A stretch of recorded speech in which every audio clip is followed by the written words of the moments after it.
Today's speaker is Reverend Barb Ryan. She's also known as the Goddess of Happiness. She's coming to us from her home in Eugene, where she is watched over by her rescue dog and her adorable grandson who lives next door. Reverend Barb is the author of Love Loves Fear, and this is her book. And copies of that will be available the next time Barb gets here in person so that you can have copies here at church. This one's mine. She also hosts an online group focusing on tools of upliftment, and information about that is in the chat for you on Zoom, and we will also have a handout for the folks here too. Today, to continue our theme for August, Thoughts Have Power, Rev Barb is says that loving thoughts help our heart to heal from the inside out. Sounds kind of like a song, doesn't it? As we teach our mind how to speak lovingly to ourselves. Please welcome on Zoom, Reverend Barb Ryan. Thank you. And I just want to check you can all hear me.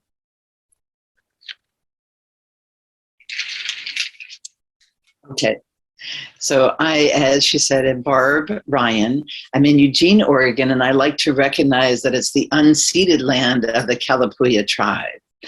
Now about today's theme, healing thoughts. Loving thoughts are healing thoughts. And as we learn to love ourselves, one of the tools of practicing this all day, every day, is being able to shift our thoughts to more and more loving thoughts, especially the thoughts about ourselves. It's where it all starts inside. If I am having a day that I am doubting myself, that I'm feeling fearful, I'm feeling worried, I'm concerned about what other people think about me, I'm concerned about if the Zoom is working, if, whatever it is that I might be concerned about, that gets in the way of just beaming the love, the peace, the forgiveness, the compassion that comes naturally through me. And certainly, it's okay. Every feeling that we have is okay. It is okay to be depressed, to be angry, to be frustrated, to be sad, to be grieving. And the tools that I teach are how to then continue in any of those modes to uplift ourselves even a little bit.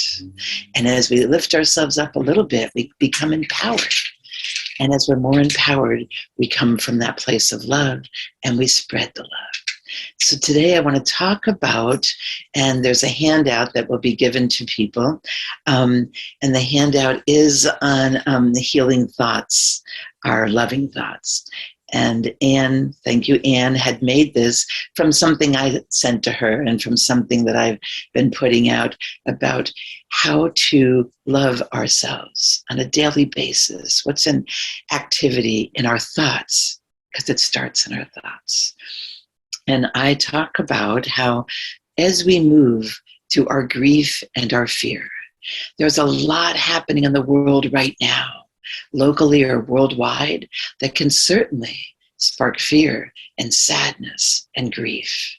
And as I said, all those feelings are important to have and to move through. We just don't want to get stuck in them. So I love myself through them. And as I move through these feelings, I'm getting a unique opportunity in each moment to clear my mind of negative thinking and bring in more loving thoughts.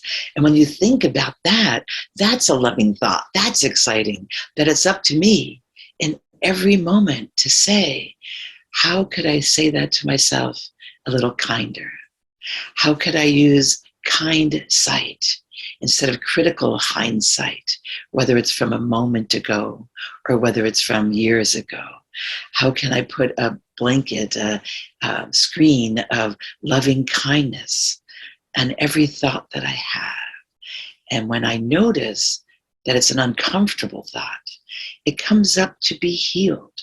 and not to be cured necessarily, but to be integrated into the whole. And how do we do that? But through changing the thought, inviting the thought to be a loving thought, a healing thought, a kind thought. We teach our minds how to talk to us, right? I can teach my mind how to speak lovingly to me.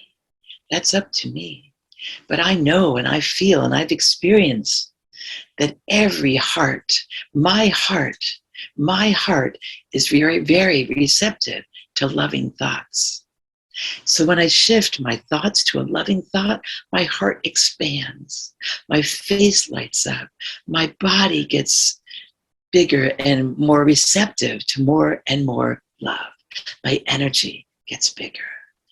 And when I feel myself dim my light again, or be in a place of worry or a place of sadness, I only need to remember that I am love, that I am loving, that I am lovable, that no matter what I'm feeling or going through, those thoughts and feelings can connect me to others. I can think of all of those who are suffering right now, whether I heard it in the news, whether it's in my family, in my community, whether it has to do with the war or the pandemic or shootings. I can find myself having compassion toward those going through their range of feelings, especially as I love myself enough to expand to that place of compassion. These loving thoughts help my heart to heal from the inside out, expand my heart to be more full of more love that naturally expands and flows. And there's an ebb and flow, certainly. And as it ebbs, we recognize that. I notice that. I claim it. I take responsibility for my feelings. Responsibility meaning ability to respond. What is my ability to respond in the most loving way right now? So I check inside of me and I see what barriers may be in the way of me having loving thoughts toward myself, which then include love that I can expand through compassion to others. We can create a daily practice by noticing our thoughts, by noticing a thought that's critical of me, a thought that may say, I'm not doing enough. I'm not being enough. I'm not solving all the world's problems. I'm not loving myself 24/7. I'm failing at something. I'm just having a hard time. And then we can remember with kindness and loving kindness that we're on a healing path. And that path is paved with love. That path is surrounded with love. When we see a light at the end of a tunnel, when we see our way through, that is a love light that is shining, that is calling us forth, that is saying, yes, continue on this path of light and love. You've got this. You're okay. You are lovable. So we have time all day, every day to practice this, because every time a critical thought, now I'm not saying every time a hard feeling comes through us, those we love and bring them through and allow them through, they're part of the process of loving ourselves. I love my ability to move through anger and through fear and through grief in all of its ups and downs.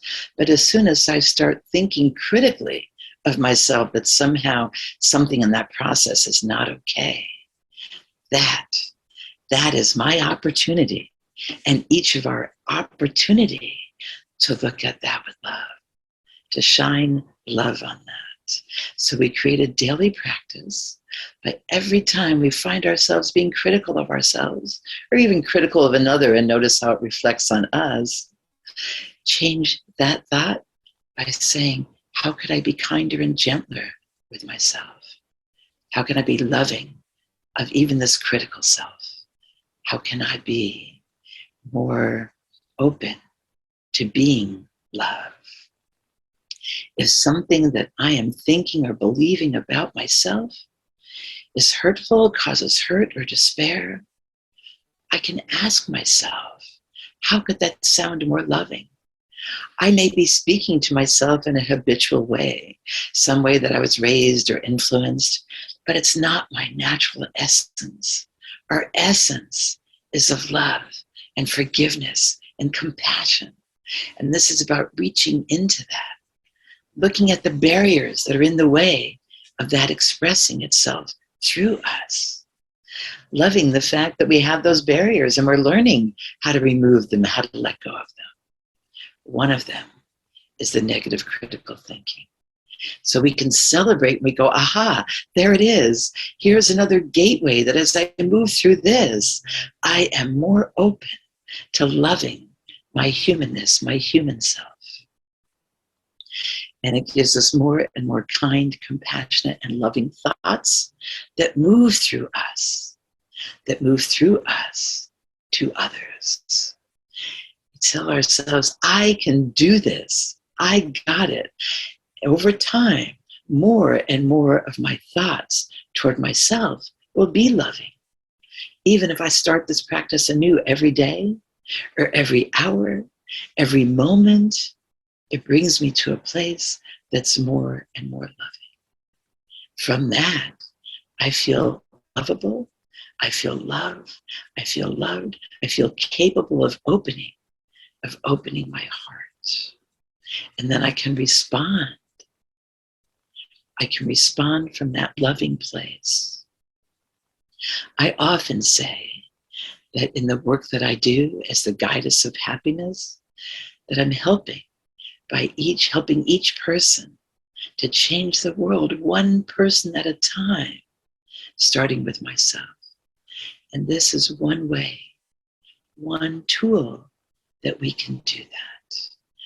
And so as we open ourselves to love, as we open our mind to loving thoughts toward our own heart self, it opens our heart. And it opens our heart and we realize that we are one with all, that we are a divine spark of love, that we are a loving droplet in a whole ocean of love. And when we feel this and expand from this, all that can come from there is love and hope and peace. And when we get tripped up or we stumble again, we love that part and go, wow, another opportunity to find a part of myself that I thought I was loving, but I wasn't allowing it to receive love and express love.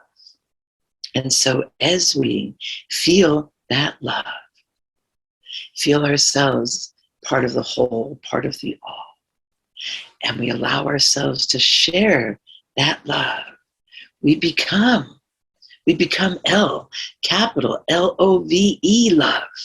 We become one. We become aware, more aware that we already are and have been always an expression of divine love. And it's a renewal that has started with noticing a negative thought about myself, seeing it as an opportunity that it is, and ending up feeling that love that includes all. And from this loving place, from this wide open space, I can be vulnerable, I can be transparent, I can make mistakes, because my humanness is ever moving toward the wholeness of love, being love, expressing love. So as we get to this moment and this place of knowing that we are the divine expression of love, we can start each day or each moment anew with saying, what would love do? What would the greater divine presence do in this moment? I surrender. I have no idea. But in asking, it becomes revealed. We get insights. We get insights and we can say, okay, what is mine to do? And if we're not sure, if it doesn't seem crystal clear, if we're doubting ourselves or we're thinking I'm too sad or depressed or sick or stuck to even know to recognize what's mine to do, well, now you can go back to that first step of, oh, love that part of me. Love that part of me that is seeking for a barrier and just found one. And now I love that part of me so much that it surrenders to the love. Just like in the story we heard previously about Jonah, within the belly of the whale, the belly of the beast, after all of the whining and crying and blaming and human interactions of all those feelings that come up, and then the pleading and the begging and the hoping and the wishing, the way we surrender and surrender to the love, surrender the divine presence of all there is.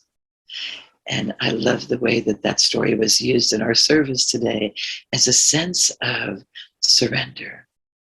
And as we then surrender, we're surrendering to divine love. And again, we say, okay, what would love do in this situation? And we sit with that. And when we have sat with it long enough, we then come to a place of saying, what is mine to do? And we wait for that inspiration. So in closing this, I want to remind each of you that you are the divine love. You are a droplet of love in that huge ocean, that you are a unique being, that you are a unique expression of all that is. You are a unique expression finding its way back to God, finding its way back to love, finding its way back and through, guided by love, guided by loving light. And that love, our spiritual guides never abandon us. They're always there. The love, the light is always there. We put up barriers out of fear, put up barriers to it out of feeling undeserving. So now you can see the equation. As we remove those barriers, we just simply notice the love light that's already there. And as we surrender, we ask for guidance. So as we end this, I'm asking everybody in the room and everybody on Zoom to close your eyes, breathe deeply, and take a few moments to feel and recognize, to notice any place in you that is feeling the doubt or the fear, the concern, feeling critical of yourself that you're not doing it right. Shine some love on it. Shine some love on it by saying, how can I speak to myself more lovingly? Then the question becomes, what would love do? So I'm going to leave you with that question in a meditative, reflective moment for you, yourself. What would love do as an expression of you? Thank you.